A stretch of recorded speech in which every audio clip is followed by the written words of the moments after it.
ओम नमः सिद्धेभ्य। मंगलमय मंगल करण बीतराग विज्ञान नमो ताहि जाते हैं भरे हंसादि महा करि मंगल करि हो महाग्रंथ करण को काज जाते मिले समाज सब पावे निज पद राज। सो जिन भाव सदा सुखद अपनो करो प्रकाश जो बहुविधि भव दुख निको करी है सत्ता नाश।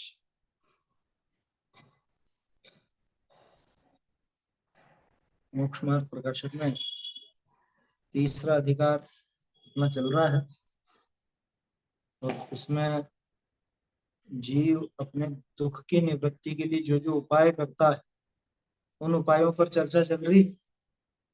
दुख दूर करने के लिए कैसे कैसे उपाय करता है। तो सबसे पहले तो इंद्रियों का पोषण करना चाहता है, इंद्रियों को पुष्ट करता है जिससे कि वो विषयों को अच्छी तरह भोग सके। लेकिन इंद्रियों का पोषण करने पर भी, टोडापंत जी ने कल बताया था ना, पोषण करने पर भी कोई जरूरी नहीं है कि वो भोगने की शक्ति इसकी बढ़ ही जाए, क्योंकि इंद्रियां भले पुष्ट हों लेकिन कई बार ऐसा देखा जाता है कि बहुत हृष्ट पुष्ट होने पर भी, इंद्रिया पुष्ट होने पर भी विषय ग्रहण की शक्ति तो कम देखी जाती है। और किसी किसी के ऐसा देखा जाता है कि बहुत कमजोर हो, है ना, लेकिन विषय ग्रहण की शक्ति बहुत ज्यादा है, विषयों को ज्यादा अच्छे से ग्रहण कर सकता है, दूर से भी ग्रहण कर सकता है, ऐसा देखने को मिलता है। तो कहने का अर्थ यह है इसका ये उपाय तो फेल है। दूसरा कि ये उन विषय भोगों को इकट्ठा करता है, इकट्ठा करे तो भोग सके, लेकिन उनका मिलना ये अपने अधीन नहीं। योजनाएं तो इसकी खूब चलती, योजनाएं तो खूब बनाता है, लेकिन उन वस्तुओं का, उन विषयों का मिलना ये इसके अधीन नहीं है। क्यों? कितनी बढ़िया लाइन आई थी कल, वे तो भिन्न द्रव्य, वे तो भिन्न द्रव्य, वो तो इससे न्यारे द्रव्य हैं और वो अपने अधीन यानी उनके स्वयं के अधीन परिणमते हैं। हैं? आया समझ में? या निमित्त दृष्टि से देखो, व्यवहार से कहो तो कर्मोदय के अधीन, हमारे कर्मोदय के अधीन परिक्रमित होते हैं। ठीक है ना? ऐसा है। तो इसलिए वो जो संयोग जुटाना चाहता है, उन विषय भोगों को इकट्ठा करना चाहता है, वो भी इसके अधीन नहीं। कदाचित संयोग मिल भी जाए तो हमेशा के तो रहने वाले हैं नहीं। आज सुबह भी चर्चा चल रही थी ना रत्नगर शौकाचार, ज्ञानी क्या सोचते हैं धन संपदा आदि के बारे में, ये 2 दिन की है, बिछड़ जाएगी। हाँ, संयोग जुटा लेवे, ये तो व्यवहार का कथन है। मतलब मिल भी जाए, कदाचित ऐसे वो विषय भोगों के संयोग मिल भी जाए तो वो इसके अनुसार हमेशा रहने वाले नहीं है। आया समझ? लंबे समय तक रहने वाले नहीं। और कभी मान लो वो टिके भी सही तो भी ये उनको भोग ही ले, ये भी जरूरी, क्योंकि अंतराय कर्म भी है बीच में। क्या? और की साई है बड़ाई है। हाँ, और वो जो कुछ भी मान लो अगर मिले भी हैं, उनको भोगेगा भी सही तो उनका उनका जो बढ़ना है या उनकी जो भोगने का भाव है वो नरक की साई, नरक का कॉन्ट्रैक्ट, नरक की साई है बढ़ाई 1.5 दिन की। संसार का बढ़ना, अरे नर देह की यह हार है, और असली बात तो ये तो वो भोग ही नहीं सकता। भोग ही नहीं सकते। वे तो भिन्न द्रव्य, पहली आगे से भोग नहीं सकता, मैं हाँ आपको भोगता हूँ, देखता हूँ, जानता हूँ। हाँ, वो है ना, मैं सूंघूं, मैं नृत्य देखता हूँ या मैं फूल सूंघता हूँ, तो ये तो होता ही नहीं है। निष्केवल ज्ञान का अनुभव तो है नहीं। और पूरा ऊपर ऊपर से ऐसा इसको लगता है कि मैं वो, पदार्थों में तो ज्ञान जावे नहीं, जो उनको भोग है, वो पदार्थ ज्ञान में प्रवेश करे नहीं, जो भोग है कैसे भोग। हम्म, ये भी करता हूँ। ये वो भी तो है छंद, हर को करे न भोग वे, सत्ता चेतन रूप विनाशिता है। हाँ वो सही है, वो तो कलश पे ही है। हाँ, न पर को कर सकता है, न पर को भोग सकता है। अब बोलो कैसी इसकी योजनाएं चलेंगी, कैसी योजनाएं सफल होंगी? यानी पर वो क्या करनी है। हाँ, मतलब कितना कितना लिखा है ज्ञानियों ने, तो कैसे स्पष्ट कर दिया है। अब जिसकी बुद्धि सीधी हो ना, तो उसको एक झटके में पकड़ में आवे हो। और जिसकी बुद्धि सीधी नहीं हो वो, हाँ, तो लोटा उल्टा करके रखे रहो झरने के नीचे, कितना पानी आएगा? है, ये लोटा ही ऊंधा पड़ा हुआ है, एक बूंद पानी नहीं घुसेगा उसमें, एक बूंद भी। झरने के नीचे रख दो भाई। करके देखो ना, हम्म, घर में कुछ कर सकते हो तो देखो। ये बता दो दिया। हाँ, वो सारे उपाय झूठे हैं इसके, इसके जुटाने से जुटते नहीं है। जुटा लेवे भोगना चाहे तो भोग नहीं सकता। हाँ, नहीं भोग सकता। सबसे पहले शरीर में ही करके देखो। अरे ये शरीर में रोग आदि की दशा हो गई, तो शरीर के रोग दूर करके देख लो, अगर शरीर में ही कर सकते हो तो। तो फिर बाहर का तो बहुत दूर है, तन से जिसका एक के नहीं हो। सुतते मित्रों से कैसे, है ना? चर्म दूर होने पर तन से रोम समूह रहे कैसे। तो ये तो अपने को समझ लेना चाहिए कि भाई शरीर में ही जब ये कुछ अपनी चलती नहीं है, तो ये तो अन्य द्रव्य है। देखो शरीर का तो फिर भी एक क्षेत्र होगा संबंध, वो तो नजदीकी है बिल्कुल। तो मिला। ऐसा संयोग है इसका, तो एक क्षेत्र होगा। और दूसरे द्रव्यों का वो तो सिर्फ संयोग सिद्ध है, वो भी अनित्य तादात्म्य, सॉरी तादात्म्य तो है ही नहीं, नहीं है, है ना, संयोग सिद्ध संबंध है, तादात्म्य नहीं है। बहुत दूर, भाई तो बहुत दूर के। जब ये एक क्षेत्र होगा में अपना कुछ हस्तक्षेप नहीं चलता, तो उस संयोग के संबंध में क्या चलेगा? हम्म, समझ में ही बात। इसलिए इसके सारे उपाय पहले पता चला हमने तो परमाणु नहीं है, ये हाँ, शरीर नाम तो अपन ने दिया। ये जो दिखाई देता है ये एक द्रव्य है क्या? शरीर क्या एक द्रव्य है? एक जाति के अनंत द्रव्य है। पुद्गल की एक जाति, है ना, ऊपर से नीचे तक नखशिख बोलते हैं ना, तो पुद्गल का ही बना हुआ है। ऐसे पुद्गल, अनंत पुद्गल जुड़े हुए हैं इस शरीर, इस शरीर को बनाने वाले अनंत पुद्गल द्रव्य। फुटबॉल का इसका। हाँ, पुद्गल स्कंद नाम दिया ना। एक आप आत्मा, ऐसा आया था ना, एक आप आत्मा, एक तो स्वयं आत्मा, दूसरा अनंत परमाणुमय ये शरीर है, अनंत पुद्गल परमाणुमय ये शरीर, पुद्गल स्कंदों का समूह, ये शरीर आया था ना अभी शुरू में 46 पेज पे। कर्मों की अपेक्षा जहां से इसमें ज्ञानावरण वाले में ही था, इसमें हाँ, करना। अभी वाले में। तो उसमें ऐसे ऐसा भ्रम चलता है। तो देखो कल अपनी तो बात यहाँ तक चली थी क्या, वो संयोग भी मिला ले हुए, तो भी वो संयोग बहुत काल तक रहने वाले नहीं है। अब जब बहुत काल तक नहीं रहते तो आकुलता बनी ही रहती है, आकुलता बनी ही रहती है इसको। क्यों?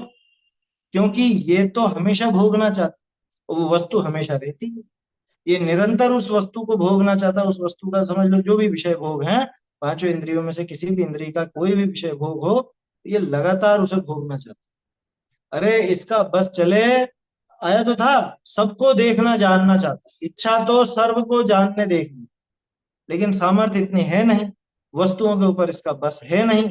है? तो ये सारी गड़बड़े इसलिए खड़ी। और देखो पूरी गणित बता दी उन्होंने, वे तो भिन्न द्रव्य अपने अधीन परिणमित होते हैं या कर्मोदय के अधीन। ऐसे कर्म का बंध भी कैसे होता है?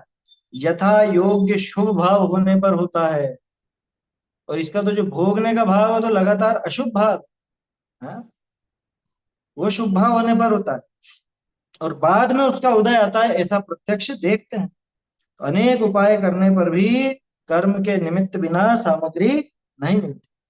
खूब उपाय कर ले वे, है ना, लाखों करोड़ों उपाय कर ले वे, तरह तरह की योजनाएं बना ले वे, उससे वो सामग्री मिलती नहीं है। वो सामग्री किससे बंधी हुई है? कि वो सामग्री तो पुण्य के उदय से बंधी। पुण्य का उदय होगा तो अपने आप वो सामग्री मिलेगी, पुण्य का उदय नहीं होगा तो वो सामग्री नहीं मिलेगी, चली जाएगी। ठीक है। और क्या उपाय किया था इसने? देखो शरीर को पुष्ट रखने वाला फेल, है ना, अन्य वस्तुओं को जुटाने वाला उपाय भी फेल, उनको लगातार भोग सकूं इसलिए अपने अधीन रखूं, ऐसी वो बात भी फेल। क्यों? क्योंकि वो इसके अधीन रहने वाले नहीं। किसके अधीन रहते हैं अन्य द्रव्य? या तो उनके स्वयं के अधीन या अपने कर्मोदय के अधीन, है ना। ये लाइन याद रखना हमेशा, प्रत्येक द्रव्य अपने स्वयं के ही अधीन रहता है। ये कहना परिणमित। हाँ, वो रहने का अर्थ परिणमित होना, है ना? परिणमन कैसा होता है, वो हमारे कहने से हमारे अनुसार चले ऐसा नहीं, उसी द्रव्य के अनुसार। लेकिन वो उसमें ही रहता है, उसके अनुसार चले। वो अपने चौके में चलता है। उसका द्रव्य क्षेत्र काल भाव, ये चौका है ना उसका, ये उसका न्यारा है, तो वो उसके चौके में खाता है, हम हमारे चौके में खाते हैं। भारतीय पाकिस्तान के अनुसार चलता। बोलो, भारत का संविधान पाकिस्तान में लागू होगा, या पाकिस्तान का संविधान या भारत में लागू हो जाएगा? है, पाकिस्तान के हिसाब से भारत में कुछ किया जा सकता है, या भारत के हिसाब से पाकिस्तान में कुछ किया जा सकता है? जब इतना नहीं किया जा सकता, तो समझ लेना एक द्रव्य के अनुसार दूसरा द्रव्य नहीं चलता, बिल्कुल नहीं चलता।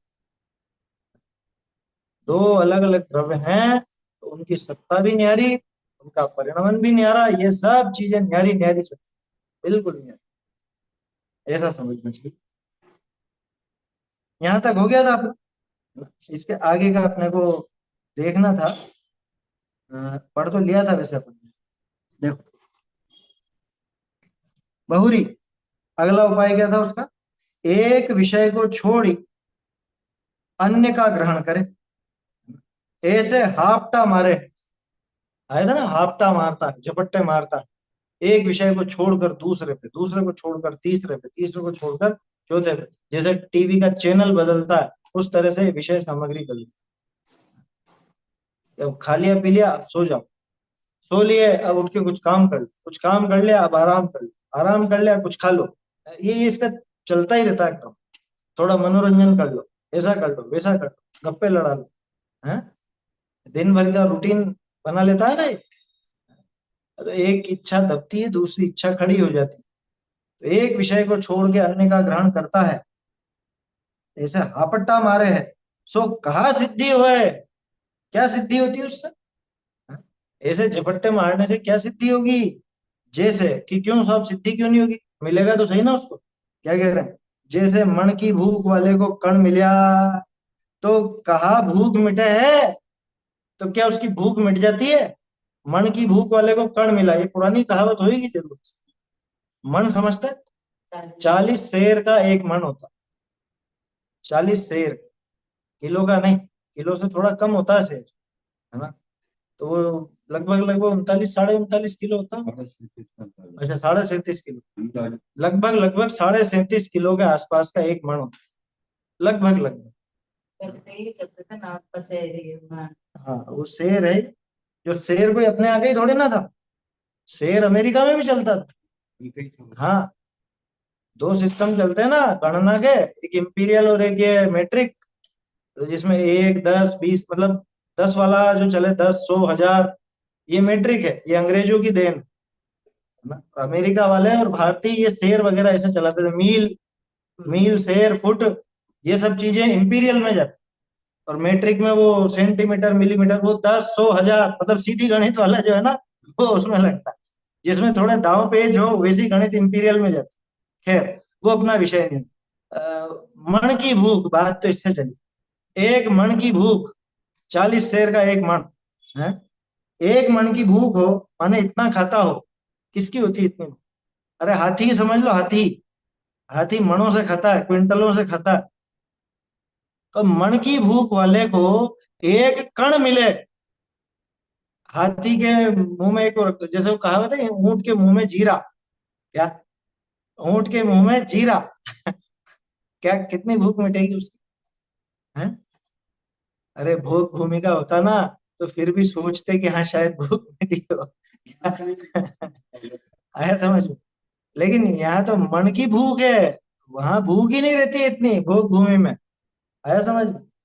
वहां तो हरड़ बहेड़ा हमला वाला हिसाब बताया ना, 3 दिन 2 दिन 1 दिन का। हाँ? खैर, तो भूख तो इतनी, और मिले एक दाना तो क्या पूर्ति होगी उसकी? ठीक है, सही, ये पांचों इंद्रियों के विषय भोगों के लिए आपटा मारता है, झपट्टे मारता है, और झपट्टे मारने में कोई एकाध चीज हाथ आ भी जाती है, तो क्या सिद्धि होगी उससे? हाँ, हम यहाँ तो मननी सर्व को ग्रहण की हाँ, कीजिए है। ये तो मन की भूख वाला ये तो उदाहरण है। हाँ असलियत क्या है? इसको तो सर्व के ग्रहण की इच्छा, पूरे विश्व को भोगना चाहता है। पूरा विश्व इसकी इच्छा के गड्ढे में एक अणु के समान। आत्मानुशासन का देखा था ना कोई? हम्म? आशा करता प्रति प्राणी यस्मिन विश्व मणु, जिसमें विश्व अणु सम लघु है, प्रति प्राणी का आशा गर्त, किसको कितना मिल सकता फिर, विषयों की अभिलाषा व्यर्थ। 36 नंबर का है। 56 हाँ, ये 56 पेज पे दे रखा है, मोक्षमा प्रकाशन में कोट कर रखा है 56 नंबर पेज पर। तो जिसको इतनी भूख हो और उसको एक कण मिल जाए तो क्या भूख मिटती है? तैसे सर्व का ग्रहण की जाके इच्छा, सर्व का, यही कहीं नहीं है, पूरी दुनिया, दुनिया दुनिया क्या, पूरा 3 लोक। वो एक गाना था ना बहुत पुराना, ये दुनिया अगर मिल भी जाए तो क्या है। अरे इसकी भूख मिटने वाली नहीं है फिर भी, ये मिल जाए तो भी क्या है, क्या क्या सिद्धि होगी उससे, बता। यही बात है उसमें, कहाँ सिद्धि हो? तैसे सर्व का ग्रहण की जाके इच्छा, ताकि एक विषय का ग्रहण भय, इच्छा कहाँ मिटे है? क्या उसको इच्छा मिट जाएगी? नहीं मिटती, उसकी इच्छाएं मिटती नहीं है। और इच्छा मिटे बिना सुख होता नहीं। क्या लिखा? इच्छा पूरी हुए बिना सुख होता नहीं, ऐसा नहीं लिखा क्या? एक ही बात पूरी हो नहीं नहीं, वहां पे वो मिटना नहीं कहलाता, पूरी होने में का मतलब तो, मिटती ना हाँ, दूसरी खड़ी हो जाती, इतना सुख होता फिर वापस दूसरी होती है। आकुलता खत्म नहीं होती इसकी। इच्छा मिटे बिना सुख होता नहीं, ताते ये उपाय भी झूठा है, ये वाला उपाय भी फेल इसका। 3 4 चीजें देख ली ना अपन ने, टोडरमल जी एक एक पॉइंट को लेकर के सिद्ध करेंगे कि ये सब झूठे उपाय थे इसके। सुखी होने के लिए क्या क्या उपाय किया, इंद्रियों को पुष्ट किया, वो इसके अधीन नहीं है, और कर भी लेवे तो भी कोई जरूरी नहीं कि विषय ग्रहण कर ले। विषयों को इकट्ठा करना चाहा, वो इसके अधीन नहीं है। हाँ, हो भी जाए तो वो संयोग कोई हमेशा के नहीं।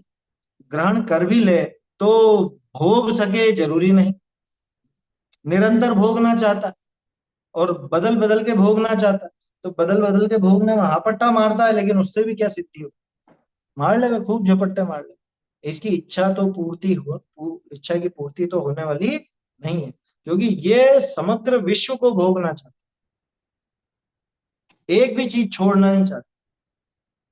फिर से, भोगने का अर्थ क्या? भोगने का अर्थ क्या? जानना, है ना? ये ज्ञान का ही प्रकरण है, ठीक है ना? ज्ञानावरण दर्शनावरण से होने वाला दुख और उससे निवृत्ति देख रहे हैं ना अपन। तो भोगने का आशय जानने से ही, क्योंकि जीव किसी भी वस्तु को जान करके ही भोगता है, जानना ही भोगने का उपाय है, और क्या? किसी मिठाई को भोगना मतलब मिठाई का स्वाद जान, ठंडी हवा को भोगना माने ठंडी हवा का स्पर्श जानना, है ना? वो इंद्रियों के माध्यम से, उनके निमित्त से जाना जाता है, मति ज्ञान आदि के माध्यम। वो उपाय झूठा है। अब देखो, किसी को ये बात सहन नहीं हुई, क्या बात करते हो साहब। हमने तो देखा है, लोग सुखी हो गए, उनकी वो मनोकामना पूरी हो गई तो सुखी हो गए, लोगों ने भगवान के नाम तक कैसे रख लिए। हाँ? मनोकामनेश्वर, क्या? आगे तो जो भी देव है उनका नाम लगा दे। हाँ? वहाँ जयपुर में छोटी चौपड़ पे एक मंदिर बना हुआ है, बीचों बीच, रोजगारेश्वर। है समझ में? रोजगार है, सच में है। हम लोगों का कॉलेज था ना उधर, तो हम जाते थे, वहां देखते थे, छोटी चौपड़ पर है। कोई जयपुर का हो तो पूछ लेना भले उससे, छोटी चौपड़ की तरफ है, रोजगारेश्वर। रोजगार दिलाने वाले वो, ऐसे ही मनोकामनेश्वर, मनोकामना पूरी करने वाले। इसके दिमाग में तो क्या, मनोकामना पूरी हो जाए, इच्छा पूरी हो जाए तो हम सुखी। हाँ। ऐसे ही है, अपने नहीं रख दिए क्या नाम लोगों ने, चिंतामणि पार्षद है, चिंतामणि पार्षद, और ऐसे और जाने का क्या नाम रख रहे? ये चिंतामणि तो है वो, लेकिन कैसे? वो असलियत कहाँ समझे? उनके तो दिमाग में है कि ये वाले ही पार्श्वनाथ जी करेंगे काम, वो दूसरे वाले नहीं करेंगे हैं। सारे व्यक्ति एक जैसे पारसनाथ। मतलब पार्श्वनाथ जी भी अलग अलग हो गए इनके दिमाग में। कैसा ग्रहित मिथ्यात्व छाया रहता है लोगों को। और ये है चिंतामणि। ये वाले ही करेंगे बस। ये है पारसु में तो, हम्म। पारसु में तो ये विराजमान। हाँ, पार्श्व मतलब पास में, पार्श्वनाथ, हमारे पास में बैठा हुआ नाथ, जो चिंतामणि रत्न की तरह पूर्ण सुख देता है। क्या वो तो, ऐसा कौन? ये आप। वो तो फिर भी याचना करने पे देता। हाँ, चिंता चिंता रे तो बिन जांचे बिन चिंतिए आत्म सकल सुख दे। सारा। हाँ हाँ। हाँ, मालूम है, धर्म सकल सुख दे। अपन तो आत्मा की बात कर रहे हैं ना। अनुभव चिंता मणि रतन, अनुभव है रसकूप, अनुभव मार्ग मोक्ष को, अनुभव मोक्ष स्वरूप। किसका अनुभव? दुनिया भर का है। अरे आत्मा का अनुभव आया समझ में? तो ये है चिंतामणि पार्श्वनाथ। क्या? अपने पास में विराजा हुआ नाथ, कहीं और नहीं है, है? देह देवल में रहे ऐसा नाथ मेरे ही पास में। क्या है? तुझ में ही है तेरे घट घट का वासी, ऐसा है ना वो क्या लाइन? आत्म रूप रूपम अद्भुत सिद्ध समान सदा पति। आत्म रूप अनूप है घट माही विराज। घट माही विराजे, या के घट सुमरन जाप से भव भव दुख भाजे हो। इसके स्मरण से, इसके जाप से जगत के सारे दुख भाग जाते। चैतन्य का स्मरण। रोज बोलते तो हैं, पर चैतन्य का स्मरण प्रति क्षण ही करो, भव के अनंत। तो उससे सारे दुख दूर हो जाते। देखो, अब कोई पूछता है कि साहब इस उपाय से कोई जीव सुखी होते देखिए है? आप इन सारे उपायों को झूठा बता रहे हो, भोग सामग्री इकट्ठा करना बेकार बता रहे हो, विषय भोगों को बदल बदल के भोगना बेकार बता रहे हो, इंद्रियों को पुष्ट करना बेकार बता रहे हो, हम्म, इनको अपने अधीन बनाए रखना बेकार बता रहे हो, लेकिन ये सारे उपाय करते बहुत से जीव सुखी होते दिखते तो हैं। हमने तो देखा कि जिनके पास बहुत धन संपदा है, जिनके पास बहुत अनाज के भंडार भरे हुए हैं, आभूषण आदि हैं, कपड़े लत्ते हैं, मकान है खुला अच्छा, गाड़ी वगैरह सब है, सब अनुकूलता है, दासी दास वगैरह सब हैं, तो वो बहुत सुखी है। और जिनके पास नहीं है वो बहुत दुखी है। तो फिर देखा तो है ना ये सुखी है। तो इस उपाय से कोई जीव सुखी होते देखिए, कोई कोई जीव इन उपायों को करके सुखी भी होते दिखते हैं। सर्वथा झूठे कैसे कहो? क्या सर्वथा इनको झूठा क्यों बताते हैं? का समाधान देखो, सुखी तो ना हुए, भ्रमते सुख माने। एक लाइन में जवाब आ गया। खुलासा भी करेंगे कि भाई सुखी तो नहीं होते हो, सुखी तो ना हुए। कि तुझे लग रहा है वो सुखी हो गए, सुखी होते दिखते हैं, सुखी तो ना हुए। गर्मी में एसी में जाते या टूटा मकान सही कराते सुखी हो गया ना। हमने तो देखा था, भयंकर गर्मी में वो ठंडक में जाकर के बैठ गए अपने एसी कूलर पंखे में, और सुखी हो गए। अब देख रहे हैं तो उससे पूछो हो गया क्या सुखी? उससे पूछो सुखी। सुखी तो ना वे, भ्रम ते सुख माने। ये बड़ी विचित्र बात है। ये भ्रम में है, जितने भी जीव खुद को सुखी मान रहे हैं भ्रम में है। ये काम निपट गया अब तो हम सुखी हो गए, ये भ्रम है ये। या हो जाएंगे ये काम निपट जाने पर हम सुखी हो जाएंगे, ये भ्रम है ये। जो सुखी भया तो अब विषयने की इच्छा कैसे रही? अन्य विषय। हाँ, अन्य है, मैंने अब समझा उसको। जो सुखी भया तो अन्य विषयने की इच्छा कैसे रही? अगर सुखी हो गया होता, देखो, सुख माने क्या? दुख का अपोजिट सुख है। और अभी अपन ने देखा था इच्छा इज इक्वल टू दुख। जितनी इच्छा है उतना दुख है, क्योंकि इच्छा बनी रहती है तो आकुलता रहती ही है। ये देखा था ना कल भी, वो आकुलता बनी रहती है इच्छा रहने पर। अब यहाँ पे देखो कि उसके और विषयों की इच्छा है या नहीं, है? गर्मी से ठंडक में आ गया तो वो इच्छा तो नहीं दिख रही, कोई और इच्छा है या नहीं? है? कि अब सोने की इच्छा है, अब कुछ कुछ खाने पीने की इच्छा है। उस ठंडक में बैठ करके कुछ अपना काम करने की इच्छा, जो भी इच्छा है, वो इच्छा है या नहीं? अगर वो इच्छा शेष है, माने अभी आकुलता शेष, और आकुलता शेष है माने दुख शेष, क्योंकि इच्छा इज इक्वल टू आकुलता इज इक्वल टू दुख, ये गणित है। इसमें से ही लेते हैं, वो फिल्म बनाई है एक चीज मिलेगी वंडरफुल। इसमें से ही लिए वो। हाँ, कि बोलो हो गया सुखी, वो खिलाए उसको, खूब रसगुल्ले खिलाए। क्या रसगुल्ले पसंद थे ना, उसको पूरा का पूरा वो पकड़ा दिया बर्तन, ले खा। तो खाना ही पड़ेगा कि नहीं नहीं अब तो नहीं खाया जा रहा, अब तो निकल ही जाएगा अब वापस। क्या वो सबसे बढ़िया मानता था उसको, तो सुखी होने का साधन मानता था। 4-5 उदाहरण है उसके अंदर अलग। बहुत अच्छी बनाई है वो लोगों को। देखो, तो भ्रम से सुखी मानता है, अगर सुखी हो गया होता, जो सुखी भया, यहाँ जो का अर्थ है अगर, हाँ यदि, ठीक है, यदि करा ना, ठीक है वो। जो का अर्थ यहाँ पे जो व्यक्ति नहीं है, ये पुरानी भाषा है भंडारी, तो उसमें जो ऐसा करोगे, पुरानी हिंदी में भी ऐसे ही लिखते रहो पुराना। तो ऐसा मिले। हाँ, जो तू वहां आ जाएगा तो मैं तुझे ये वस्तु दे दूंगा, जो का मतलब यदि। पुराने लेखकों ने, ये प्रेमचंद के टाइम के जो थे ना, या इनसे भी पहले के या बाद के भी, उन्होंने ऐसी कहानियों में प्रयोग किए, जो का मतलब अगर। हाँ, तो क्या कहा, भ्रम से सुख मानता, जो सुखी हुआ, यानी यदि अगर सुखी हो गया, तो अन्य विषयनी की इच्छा कैसे रही? जो संसार विषय सुख हो तो। हाँ, जो संसार विषय सुख हो तो। हाँ भी, जो का अर्थ यदि, कि अगर संसार में सुख हो तो तीर्थंकर क्यों त्याग। अब विषयनी की इच्छा के, अन्य विषयनी की इच्छा कैसे? जैसे बहुत बढ़िया उदाहरण, रोग मिटे अन्य औषधि को काहे को चाहे, ये प्रवचन सार जी का ही प्रकरण है। हाँ, नहीं वो तो अलग है, वो तो सारे वो दुखी हैं, लेकिन ये बात भी वही की है।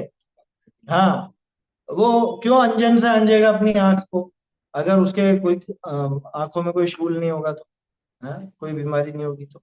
अगर वो शरीर का ताप उतर गया तो क्यों वो कांजी के रस से उसका क्या बोलते हैं, हाँ, वो उतारेगा लू वगैरह उसकी। तो क्या कहा, जैसे रोग मिटे अन्य औषधि को काहे को चाहे, तैसे दुख मिटे अन्य विषयनी को काहे को चाहे, अगर इसका दुख मिट गया होता। अच्छा देखो, अब यहाँ एक छोटा सा प्रश्न लेते हैं हम, भूख मिटाने का क्या उपाय है? प्रश्न को थोड़ा और खोलते हैं, भूख का दुख मिटाने का क्या उपाय है? हम्म?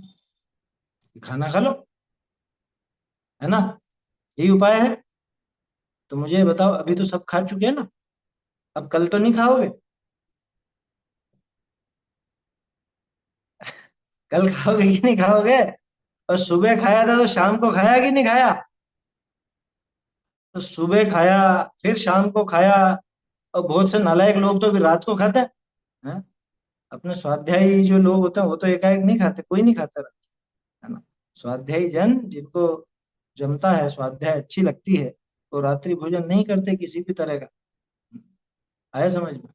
अभी शाम को खा लिया है सूर्यास्त के पहले, है ना? हाँ, पानी भी नहीं पीते, सही बात है। जैन तो वही है, रात्रि भोजन बिल्कुल पूरी तरह से छोड़ता अन्य मतों के लिए नहीं कह रहे हैं कुछ है, भी। जैन के लिए कह रहे हैं अपन तो। आया समझ में? जो जैन होकर के और उसके बाद भी रात्रि भोजन करता है, उसके लिए नालायक शब्द का प्रयोग वो किया, जीन के लायक नहीं है ना, इसलिए कोई गाली नहीं दी। आया समझ में? और अनुमति के लिए भी नहीं बोला। हाँ, अन्यमति की तो बात ही नहीं है, यहाँ तो अपन जैनियों की बात है। उनसे अब कौन बोलने जाए। ठीक है ना। खैर, तो खैर वो तो एक उदाहरण की बात होगी। अभी खा लिया तो कल खाने की जरूरत पड़ेगी या नहीं? हम्म? अभी तो आपने जवाब क्या दिया था, भूख का दुख मिटाने का उपाय खाना खा, है? तो भूख का दुख कहाँ मिटा? भूख का दुख मिटाने का उपाय मैं बताऊं, सम्यक दर्शन। हर चीज में सम्यक दर्शन घुस गया।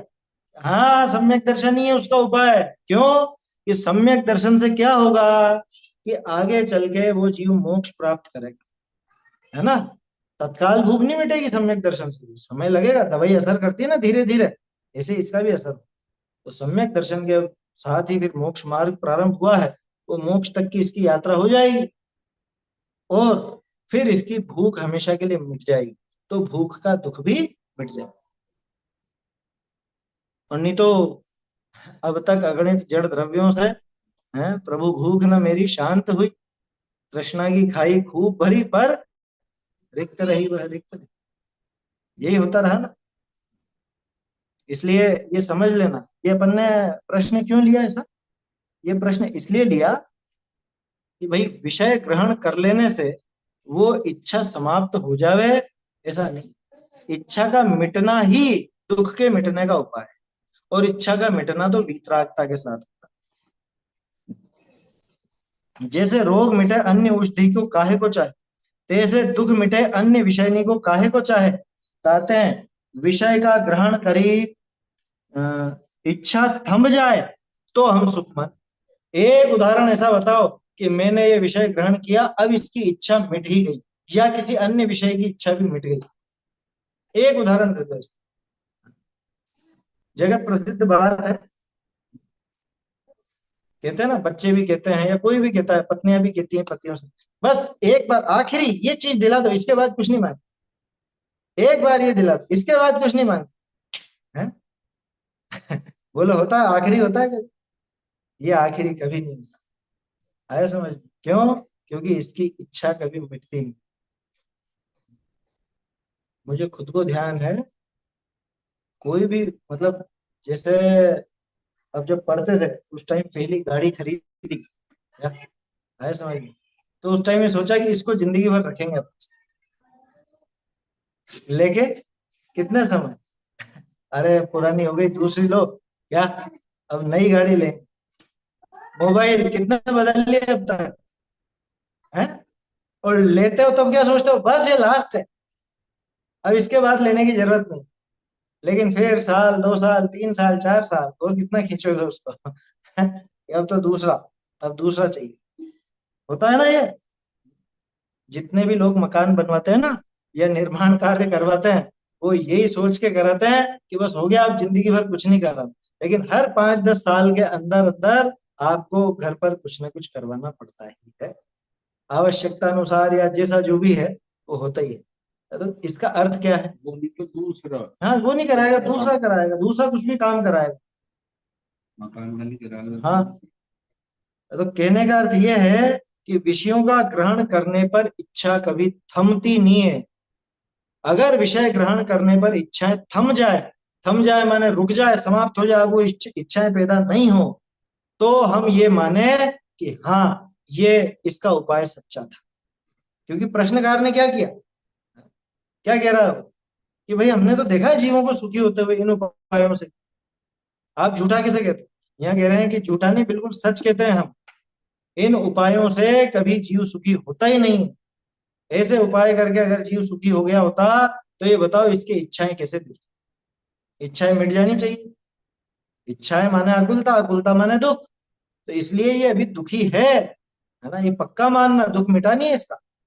जो इच्छा हुई उसके अनुसार विषय भोग भोगने मात्र से वो इच्छा अगर मिट जाती, अन्य इच्छाएं भी मिट जाती, तो हम ये मान लेते कि विषयों के भोगने से इस जीव की इच्छा मिट जाती, मतलब ये सुखी हो जाती। लेकिन ऐसा तो कभी देखने को मिला नहीं, इसलिए इसका ये उपाय झूठा ही जान लो। तो हम सुख माने सो तो यावत जो विषय ग्रहण न होई, तावत तो तिसकी इच्छा रहे। और जिस समय वाका वाका तो आ गया, ग्रहण हो। जिस समय का नहीं था ना, जिस समय वाका ग्रहण भया, तिस ही समय अन्य विषय ग्रहण की इच्छा होती, देखिए। समझाने की जरूरत तो नहीं। खा लिया खाना, अब क्या करें? सौंफ खाओ, सौंफ खा ली, थोड़ा सा घूम लो, टहल लो, हाँ? अब क्या करें कि अब थोड़ा रेस्ट कर लो, टहल के आइए। अब क्या करें कि टीवी देख लो। अब क्या करें, मोबाइल चला लो, सो जाओ। और स्वाध्याय है तो स्वाध्याय करेगा, चलो मंदिर चले, शाम हो गई। बोलो, एक के बाद एक, एक के बाद एक, ये रुकता है क्या? थमाव होता है क्या? इच्छाएं कब रुकी इसका? इच्छा न पूरी होगी अर्थी पे चढ़ते चढ़ते। हाँ, इच्छा ना पूरी होगी अर्थी पर चढ़ते चढ़ते। बोलो। हैं? पूरी होती ही नहीं है। वो एक वाक्य लिखा हुआ था क्या, जब तक ये जिंदा रहता है तब तक इसके काम पूरे होते ही नहीं, और मरने के बाद कोई काम अधूरे रहते ही नहीं। समझ में ही बात क्या, जिंदा रहता है तब तक काम पूरे होते ही नहीं कि अरे ये बाकी है, ये बाकी है, ये बाकी है, ये बाकी है का क्या मतलब, उसकी इच्छा शेष। हम्म, आगे वाली बात में इतना दम नहीं कि मरने के बाद कोई काम अधूरे रहते नहीं, वो तो अधूरे पूरा क्या है, सब कल्पनाएं हैं इसकी। आया समझ में? वस्तु व्यवस्था कभी अधूरी होती नहीं है। तो इसकी कल्पना है, इसके दिमाग से सोचता है कि ये काम अधूरा रहेगा, ये काम रहेगा। ताते विषय का ग्रहण करी, इच्छा थम जाए तो हम सुख माने। सो तो यावत जो विषय ग्रहण न होई, तावत तो तिसकी इच्छा रहे।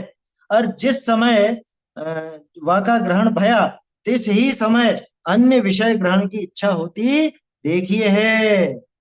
तो यह सुख मानना कैसे है? तो फिर इसको, ये जो सुख मानता है वो कैसे है, उसका उदाहरण देखो। जैसे को महाक्षुधावान रंक, जैसे पीछे उदाहरण आया था, जिसको मन की भूख हो उसको कण मिले तो क्या सुखी होगा, वैसी बात। जैसे को महाक्षुधावान रंक, बहुत दिनों से कुछ खाने को नहीं मिला, आते हैं ना बहुत से बेटा कि बाबूजी कुछ दे दो, कुछ खाने को दे दो, 4 दिन से भूखा हूँ, 4 दिन से अन्न का एक दाना नहीं खाया है। आते हैं बहुत दीनहीन दशा वाले आते हैं, बहुत से ऐसे सच भी बोलते हैं, और बहुत से झूठे भी होते हैं। खैर, अपने को उससे मतलब नहीं। वो महाक्षुधावान रंक, वास्तव में बहुत भूखा हो, ताको एक अन्न का कण मिलिया, ताका भक्षण करी चैन माने। एक ग्रास मिल गया मान लो, एक कण तो, अब एक कण तो क्या खाए, एक छोटा सा टुकड़ा कुछ मिल गया तो उसमें उसमें मजा आ गया, मजा आ गया है। इतने से में कि अरे वो इतना भूखा था ना, उसको जरा सा मिला तो वो, उसको ऐसा लगा कि हाँ हाँ अब मेरी इच्छा पूर्ति हुई, लेकिन उससे तो और उसकी आग भड़कती, आग भड़कती उसको। वही आएगा मधुबन। हाँ, उसको मजा आ रहा है ना, पेड़ पे लटके हुए ऊपर से शहद की बूंद टपक रही है और वो चूहे काट रहे हैं, वो दृश्य याद है ना सबको। नहीं हो ध्यान तो धर्म परीक्षा में देख लो उसमें। तो क्या कहा, ये मानना कैसे है कि जैसे को महाक्षुधावान रंग, ताको एक अन्न का कण मिला, ताका भक्षण करी चैन माने, आनंद मानता उसमें कि हाँ हाँ सुखी हो गया, सुखी हो गया। तैसे ये महातृष्णावान है ना, महातृष्णावान है ही सही। तैसे ये महातृष्णावान भया, नहीं महातृष्णावान, या को एक विषय का निमित्त मिला, ताका ग्रहण करी सुख माने। अब वो उदाहरण बताऊं, कभी देखा कुत्तों को गर्मियों में नाली का पानी पीते हुए? नालियां बहती है ना घरों के बाहर, वहां पानी पीते, क्या करे बेचारा, पानी कहीं मिलता ही नहीं। अब वो उसमें, हाँ, उसमें उसको ऐसा लग रहा है कि हाँ हाँ ठीक है ठीक है ठीक है, तृप्ति लग रही है। वास्तव में तृप्ति है, कोई तृप्ति नहीं। और दूसरा उदाहरण बताओ, नार की जीव क्या खाते हैं, नार की जीव क्या खाते हैं कि नहीं खाते हैं, पहले तो ये समझो। बहुत से तो कहते हैं नारकियों का आहार ही नहीं होता, दूसरी तरफ वो कथन भी मिलता है वहां की मिट्टी खाते हैं। तो दोनों कथनों का सामंजस्य कैसे बैठे? देखो, आहार वास्तव में उसे कहा जाता है जिससे शरीर का पोषण, तो ऐसा आहार उनको मिलता है। क्यों? कि वो जो मिट्टी खाते हैं ना, उस मिट्टी से उनके शरीर की वेदना और बढ़ जाती, क्योंकि मिट्टी का कण कैसा है वहां का, देखा ना, वहां की मिट्टी का एक कण भी अगर यहाँ आ जाए तो एटम बम से जितने मरे थे उससे ज्यादा तो उस एक कण से मर जाएंगे। वो हाइड्रोजन बम हाँ हाँ, यहाँ के जैसे बैठे रह जाते, वहीं रह जाएंगे बिल्कुल वैसे की वैसे। बैठे रह जाते हैं ना गिटम बम तो हाँ, और उसके भयंकर। बदबू आती है हाइड्रोजन बम। हाइड्रोजन गैस जो है बैठे के वो हानिकारक है, मृत्यु हो उसी की। मर ही जाता है। अब सोचो, तो उसको पोषण मिल रहा है उससे, और वो तो दौड़ता है कुछ कुछ खाने को मिल जाए, वो वैतरणी का पानी पीने दौड़ता है, मिलेगी, तृप्ति मिलेगी वहां, है? क्रमी कुल कलित देह दाहिनी, है? क्रमियों के कुल से कलित, बिल्कुल भरी हुई, ऐसे शरीर को ताप उपजाने वाली देह दाहिनी ऐसी बेहतर। अब बोलो, वो तृप्ति है या नहीं वहां पर? बिल्कुल भी तृप्ति नहीं। ठीक ऐसे ही यहाँ समझ, वहां वो साक्षात पीड़ा का अनुभव कर रहा है और हम यहाँ पे इसमें सुख मानने लग गए, बस इतना सा अंतर, बाकी एक जैसा ही काम है। जैसे कोई महाक्षुधावान रंग ताको एक अन्न का कण मिला, ताका भक्षण करी चैन माने, तैसे यह महातृष्णावान भया, भया महान तृष्णावान या को एक विषय का निमित्त मिल गया, एक विषय भोगने को मिल गया, ताका ग्रहण करी सुख माने है, परमार्थ ते सुख है नहीं, परमार्थ से उसको सुख नहीं। वास्तविकता अगर देखी जाए तो बिल्कुल भी सुख नहीं, बिल्कुल रत्ती भर भी सुख इसको नहीं, भ्रम से इसने सुख मान। अब देखो एक और प्रश्न को कहे, जैसे कण कण करी अपनी भूख मेटे, तैसे एक एक विषय का ग्रहण करी अपनी इच्छा पूर्ण करे तो दोष कहा? ये भी बढ़िया प्रश्न है कि हम एक एक करके विषय की इच्छा पूरी कर लेंगे ना, तो इसमें क्या दिक्कत है? जैसे कण का उदाहरण लिया, टोडरमल जी भी देखो प्रश्न कैसे बनाते हैं? उस प्रश्न में कोई गुंजाइश निकलती हो ना, तो वो निकाल करके दूसरा प्रश्न तैयार कर देते। मन की भूख वाले को कण मिला, ये उदाहरण लिया था, ठीक है साहब, कण मिला, कण से अभी तो तृप्ति नहीं होगी, लेकिन कण कण करके, जैसे बूंद बूंद से घड़ा भरता है, ऐसे एक एक कण करके भी वो भूख तो मिटा सकता है ना। ऐसे ही हम एक एक विषय भोग करके हमारी इच्छाओं की पूर्ति कर लेंगे। इसमें क्या दिक्कत है बताओ, इसमें क्या दोष है? ये वो सामने वाला पूछ रहा है। क्या कहा? जैसे कण कण करी अपनी भूख मिटे, तैसे एक एक विषय का ग्रहण करी अपनी इच्छा पूर्ण करे तो दोष कहा? का उत्तर, जो कण भेले हुए तो ऐसे ही है। क्या मतलब? कि भाई जैसे कहीं से एक टुकड़ा रोटी का मिल गया छोटा सा, उसको खा करके तो भूख नहीं मिटेगी ना। अभी सामने वाला क्या कह रहा है, एक एक टुकड़ा मिलता जाए और ये भोगता जाए तब तो मिट जाएगी ना भूख। कि भैया भेले होए, भेले का मतलब इकट्ठे, अगर वो इकट्ठे हों वो कण, तब तो तुम कह रहे हो जो बात सही। क्या मतलब? कि वो रोटी के टुकड़े तो हैं, लेकिन वो चार रोटी के छोटे छोटे टुकड़े हैं, तो चार रोटी खा करके मतलब उतने टुकड़ों को एक साथ खा करके वो अपना पेट भर सकता है। देखो क्या लिखा, जो कण भेले होए, है ना, वो टुकड़े वो कण अगर भेले हो इकट्ठे हो तब तो ऐसे ही है, परंतु तब हूँ, जब दूसरा कण, हाँ, परंतु जब दूसरा कण मिले तब तिस कण का निर्गमन हो जाए तो कैसे भूख मिटे? एक कण मिला सुबह, अगला कण मिला शाम को, है, और फिर अगला कण मिलेगा अगले दिन, ऐसे भूख मिटेगी क्या? भूख कैसे मिटती है बताओ? आप भोजन कैसे करते? एक दाना अभी खा लिया, एक दाना एक घंटे बाद, ऐसे भूख मिटती है? भूख तो वो कण इकट्ठे हों, तीन चार रोटियां हो, सब्जी हो, जो कुछ भी हो, है ना, तब जाकर के वो उसका भक्षण करके और भूख मिटा। तो कण अगर इकट्ठे हों तब तो बात ऐसी है, लेकिन इधर जब दूसरा कण मिल रहा है तब उस पहले वाले कण का तो निर्गमन हो गया। निर्गमन हो गया माने वो तो पच गया, खत्म हो गया, वो तो जाने कहाँ गया। समझ में ही बात? किस कण का निर्गमन हो जाए तो कैसे भूख मिटे? तैसे जानने विषय, हाँ, जानने विषय विषय का ग्रहण भेले होते जाए तो इच्छा पूर्ण हो जाए। वो सब विषय इकट्ठे होते जाएं और इसके जानने में बने रहें तब तो बात ठीक है ना। लेकिन कभी ऐसा होता है एक एक करके जानते जानते केवल ज्ञान, ऐसा होता है क्या? केवल ज्ञान तो इकट्ठा ही प्रकट होता है, बिल्कुल एटम बम की तरह। ऐसा नहीं होता, पहले ये फिर ये फिर ये फिर ये फिर ये फिर ये, क्रम है क्या उसमें? अच्छा, और क्रम क्रम करके केवल ज्ञान तक पहुंचाओ, ऐसा भी नहीं, वो तो इकट्ठा ही आता है ना।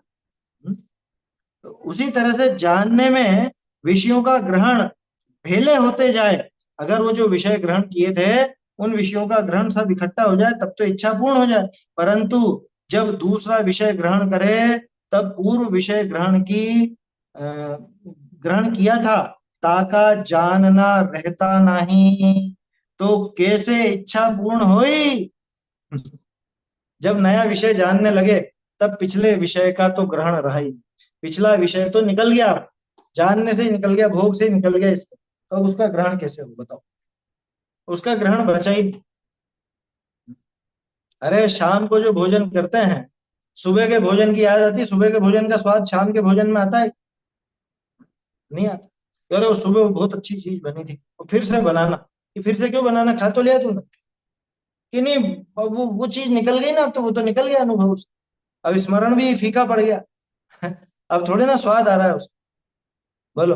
अरे पता ही नहीं रहता क्या खाया था। सोचना पड़ता, 2-4 मिनट सोचो कि हाँ हाँ ये बना था, तब याद है। हाँ कोई चटोरे विशेष हो तो उनको याद रहता है आज क्या खाया और कल क्या खाया। तो उस समय थोड़ी स्वाद आता है। हाँ याद भी हो तो भी स्वाद तो नहीं आ रहा ना उस समय, कि थोड़ा बच रहा है क्या सुबह का वो दे देना, और कि सुबह खाया तो था कि नहीं, अभी और इच्छा हो रही कि क्यों, वो वाली निकल गई, उस समय का अनुभव निकल गया, यार वो तो अब अनुभव है ही नहीं। खाते हैं ना लोग बाग बासी, सुबह का शाम, शाम का सुबह। बोलो। तो जब दूसरा विषय ग्रहण करे तब पूर्व विषय ग्रहण किया था, ताका जानना रहता नहीं, तो कैसे इच्छा पूर्ण हुई। इच्छा पूर्ण भय बिना आकुलता मिटे नहीं। इच्छा पूर्ण नहीं होगी तो आकुलता मिटेगी नहीं। आकुलता मिटे बिना सुख कैसे कहा जाए। पूरी चेन बन गई ना, इच्छा, आकुलता, दुख। तो आकुलता जब मिटेगी नहीं तो वहां पे सुख कैसे कहा जाए। ठीक है ना। और आगे अब मुख्य बात आ रही है, उन विषयों का जो ग्रहण होता है ना, वो भी मिथ्या दर्शन सहित करता है, तो उससे और कैसा दुख होता है उसको अपन फिर आगे कल देखें। चैतन्य का स्मरण प्रतिक्षण ही करो रे, भव के अनंत दुख को क्षण में हरो रे, अक्षय अनंत निज सौख्य निधान पाओ, गाओ अरेंत इसी के, निज निधि निज में बताई, यह अनंत उपकार है इसके लिए, जिनवान माको वंदना शत बार, वंदना शत बार।